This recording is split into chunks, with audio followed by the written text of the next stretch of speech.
তিন কারণে মিথ্যা কথা বলা জায়েজ আছে। এক নাম্বার, দুই ব্যক্তির ঝগড়া মীমাংসার জন্য মিথ্যা কথা বলা জায়েজ আছে।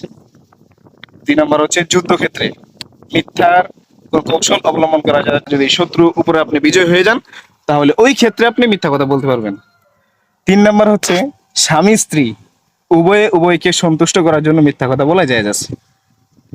এটার ব্যাখ্যা করলাম না, সবাই বুঝে নেবেন। আমি আপনাদের কাছে ওই ব্যাখ্যাটা রেখে গেলাম, কমেন্ট বক্সের মধ্যে আপনারা ওই ব্যাখ্যাটা করে যাবেন যে যার মতো। আসসালামু আলাইকুম।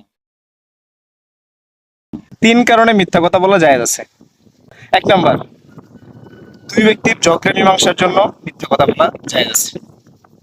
দুই নাম্বার হচ্ছে যুদ্ধক্ষেত্রে মিথ্যার কোন কৌশল অবলম্বন করা যায়, যদি শত্রু উপরে আপনি বিজয় হয়ে যান তাহলে ওই ক্ষেত্রে আপনি মিথ্যা কথা বলতে পারবেন।